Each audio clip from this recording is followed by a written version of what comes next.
शङ्करं न स्मरामि क्षन्तव्यो मे पराधः शिव शिव शिव भो श्रीमहादेव शम्भो।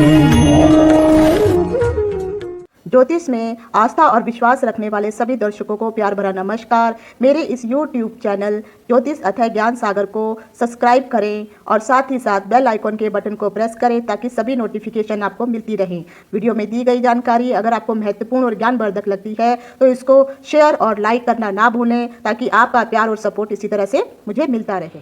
कुंडली मिलान वर्सेस शुभ विवाह। इस एपिसोड में मैं आज आपको बताऊंगी कि आखिर दो पर्सन जब कन्या और वर दोनों विवाह करना चाहते हैं तो क्यों शास्त्र में कहा गया है कि आपको कुंडली मिलान करना चाहिए या नहीं करना चाहिए।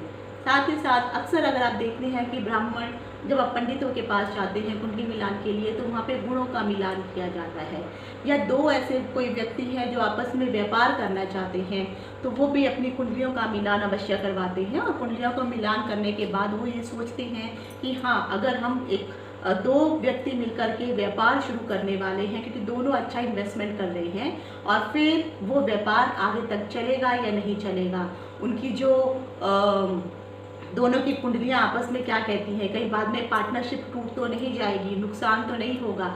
उसी प्रकार से जब वर और वधू विवाह करते हैं तो विवाह करने से पहले उनकी कुंडलियों का मिलान भी इसलिए किया जाता है ताकि गृहस्थी की कसौटी पे दोनों सही उतर सकें, दोनों का वैवाहिक जीवन बहुत अच्छे से व्यतीत हो, दोनों के बीच में किसी प्रकार के कोई मतभेद ना हो। इसी कारण हमेशा कुंडलियों को आपस में मिलान करवाया जाता है, उनके गुण मिलाए जाते हैं और उसका उद्देश्य ये रहता है ताकि उन दोनों की जो पार्टनरशिप है यानी हस्बैंड और वाइफ की जो पार्टनरशिप है ये कितनी निभेगी। कहीं ऐसा तो नहीं है कि शादी के कुछ समय के पश्चात दोनों में अनबन शुरू हो जाए या फिर दोनों में बने ही ना, आगे उनको संतान की उत्पत्ति होगी या नहीं, पैसों के संबंधित उनका जीवन कैसा चलने वाला है, कोई दोष तो उन दोनों की कुंडली के बीच में नहीं है, क्या उस दोष का परिहार हो सकता है या नहीं हो सकता, उसके लिए क्या क्या उपाय करने चाहिए, इन दोनों का आपस का जीवन किस प्रकार का बीतेगा, मधुर रहेगा या नहीं रहेगा, तलाक तो नहीं हो जाएगा।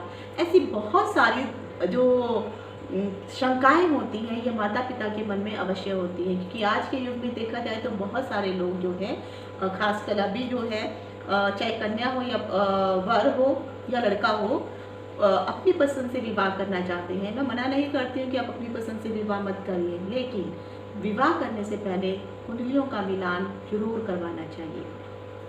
गुण मिलान अलग होता है, कुंडली मिलान अलग होता है। गुण मिलान के अंदर अगर आप देखेंगे तो बहुत सारी चीज़ें होती हैं, उस चीज़ों को हम एक्चुअली गुण मिलान के अंदर अगर आप देखेंगे तो काफ़ी सारे गुणों का मिलान यानी लड़के का गुण और लड़की के गुणों में क्या कमियां हैं, क्या दोष है, क्या अच्छाइयां हैं, इन सभी का मिलान पंडितों के द्वारा किया जाता है और फिर बताया जाता है आखिर आपका विवाह कैसा रहने वाला है। तो आज के इस वीडियो में मैं आपको बताऊंगी कि आखिर गुण मिलान हो या फिर ये गुण मिलान के अंतर्गत एक होता है जिसको हम कहते हैं अष्टकूट मिलान। आखिर ये अष्टकूट मिलान होता क्या है, इसमें क्या देखा जाता है और क्या ऐसी चीज़ है जिसके ऊपर बहुत अधिक जो है तवज्जो देना चाहिए, यानी बहुत अधिक ध्यान देना चाहिए कि ये चीज़ आपकी मिल रही है या नहीं मिल रही है। इन सभी चीज़ों की जानकारी लेकर के मैं डिम्पल शांडिल्य आज ज्योतिष अथय ज्ञान सागर के माध्यम से अपने सभी नए पुराने दर्शकों का हार्दिक स्वागत करती हूँ। नमस्कार। तो चलिए हम वीडियो शुरू करते हैं। जैसे मैंने आपको कहा है, अब व्हाइट बोर्ड में आप जो है दो प्रश्न देख रहे हैं, दो प्रश्न में मैं आपको बताने वाली हूँ आखिर अष्टकूट मिलान होता क्या। सबसे पहले हम ये देखेंगे, भारतीय ज्योतिष शास्त्र में अगर देखा जाए तो जब भी दो वर या वधू जो है उन दोनों का विवाह होने से पहले जो सबसे सही जो विधान है वो बताया गया है, नक्षत्र और उनके चरणों को आधार मान करके ही उनका मिलान करना चाहिए। मैं हमेशा नक्षत्र सिद्धांत के ऊपर हमेशा जोर देती हूँ और आपको बताती हूँ कि इन चीज़ों पर चाहे आप राशि के अनुसार देखिए या फिर आप अपने नक्षत्रों के अनुसार देखिए, नक्षत्रों के क्योंकि जो जितना डीप एनालिसिस आप नक्षत्रों के आधार पर कर सकते हैं, ग्रहों के आधार पर उतना डीप एनालिसिस नहीं किया जा सकता है। तो नक्षत्रों के आधार पर जो मानदंड होता है इसी को हम गुण कहते हैं। कुल मिलाकर के आपने हमेशा सुना होगा कि 36 गुण होते हैं जो सबसे जो मैक्सिमम गुण होते हैं। ये 36 अंक होते हैं, 3 और 2 9 अंक बन जाते हैं इसके, जिसमें इसके अंदर जो है 8 चीज़ों का समावेश होता है और ये 8 चीज़ों को अलग अलग तरीके से बांटा गया है। अब इसमें होता क्या है, जब जो 36 गुण हैं इनको 8 गुणों के अंतर्गत बांटा गया है, इसीलिए हम इसको अष्टकूट कहते हैं। यानी 8 गुणों का भिन्न भिन्न भागों में इन 36 नंबर को विभिन्न चीज जो मापदंड होते हैं उसमें बांटा गया है। जैसे जो सबसे पहले मापदंड आता है कि वर और वधू का वर्ण कैसा है, फिर उनका वैश्य कैसा है, उनका तारा कैसा रहेगा, योनि कैसी है, गृह मंत्री कैसा है, गण मैत्री कैसी है, भ्रकूट कैसा है, और सबसे लास्ट में आता है नाड़ी कैसी है। अभी तो बहुत समय आपने देखा होगा, कई बार कहते हैं नहीं दोनों का मतलब सब कुछ मिल जाए, नाड़ी दोष निकल जाता है तो पंडितों के द्वारा कहा जाता है कि ये विवाह नहीं करना चाहिए, यहाँ पे नाड़ी दोष निकल गया है।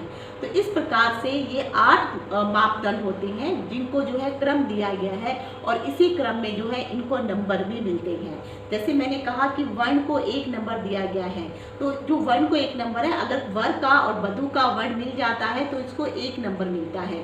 वैसे उसी तरह से वैश्य को 2 नंबर पे रखा गया है, तो वर और वधू का अगर वैश्य मिल जाता है तो उनको 2 नंबर मिल जाते हैं, तो 1 फिर 2 इसी तरह से 8 नंबर।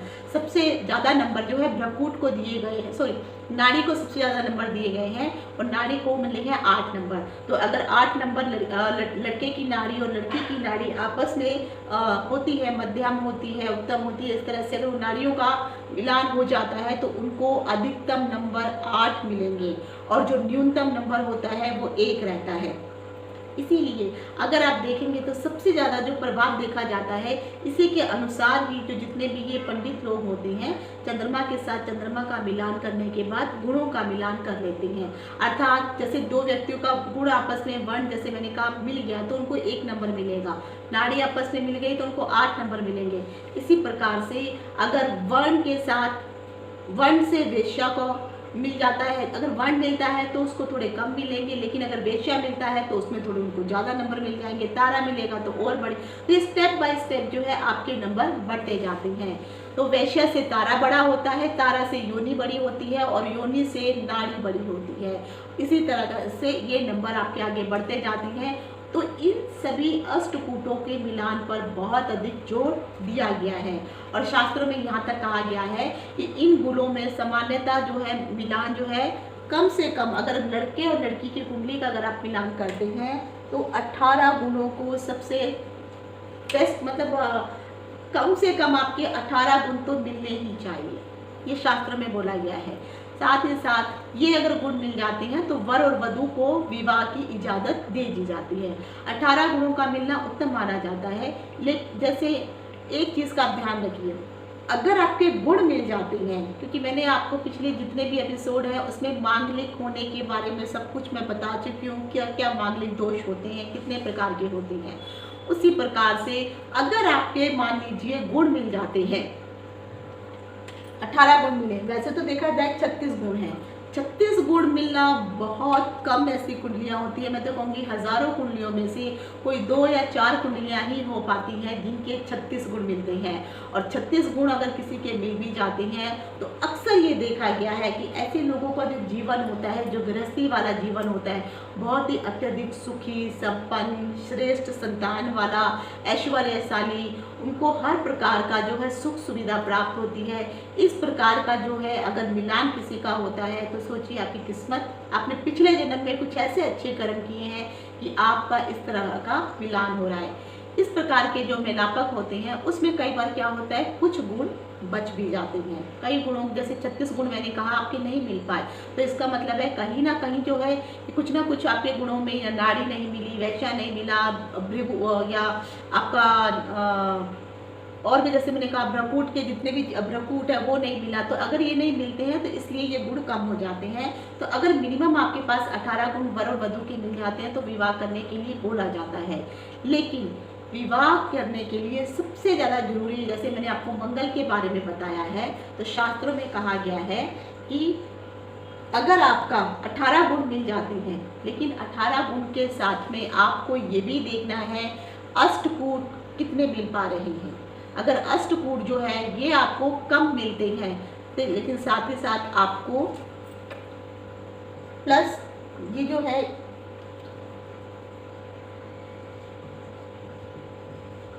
अष्टकूट प्लस मंगल,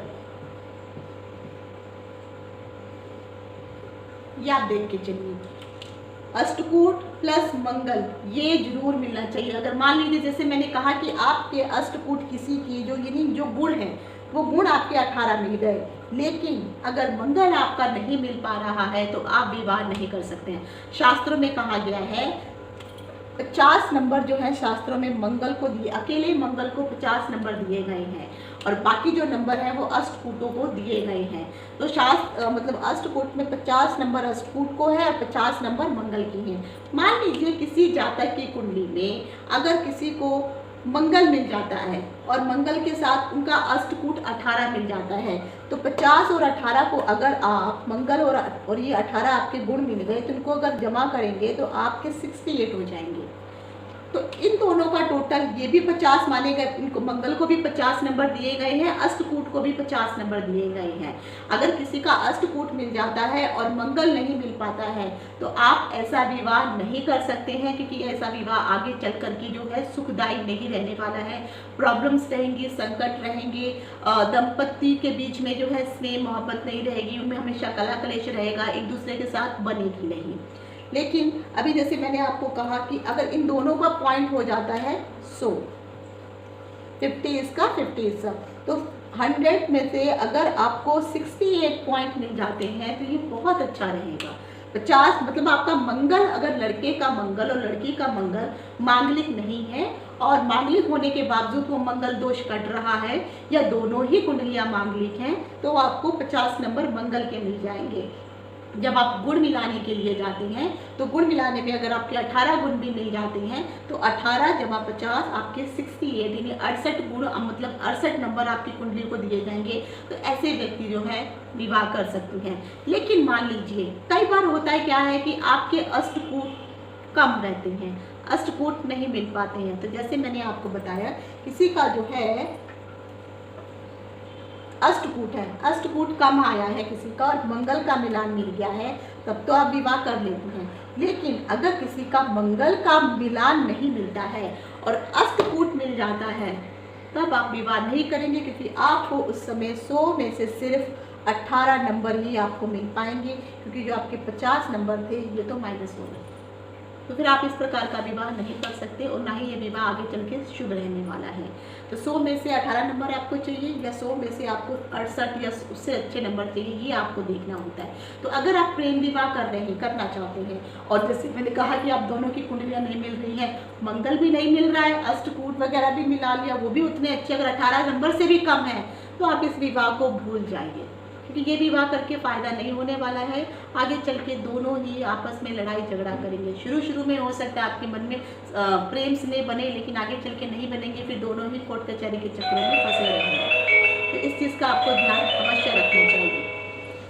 बल्कि इसके अलावा शास्त्रों में तो यहाँ तक भी कहा गया है कि मान लीजिए किसी जातक और जातिका की कुंडली मिलान करने पे 36 के 36 गुण भी मिल गए हैं, लेकिन अगर उनका मंगल नहीं मिला है तो 36 गुण मिलने के बावजूद भी आपका विवाह असफल हो जाएगा। तो गुणों के ऊपर बहुत अधिक प्रेशर दिया गया है, ये सब मिलना जरूर हो सकता है, लेकिन उसके बावजूद भी अगर आप लोग विवाह करना चाहते हैं तो इसके लिए अगर कोई उपाय हो सकता है तो आप उपाय कर सकते हैं। नहीं तो शास्त्रों में ये कहा गया है कि इस तरह के विवाह आगे चल के जो है फलित नहीं हो पाते हैं और फिर भी आप अपने रिस्क पे विवाह करना चाहते हैं तो आप कर सकते हैं। और मैं तो यही कहूँगी कि आप थोड़े समय के दुख के लिए जिंदगी भर के दुख को पालने से अच्छा है कि थोड़े समय का दुख झेल लिया जाए, नहीं तो फिर वही जी का जंजाल बन जाए तो फ़ायदा नहीं है। तो इस चीज़ का जरूर ध्यान रखिए। तो अष्टकूट पे और मंगल पे जरूर आपको ध्यान देना चाहिए कुंडली मिलान करते समय।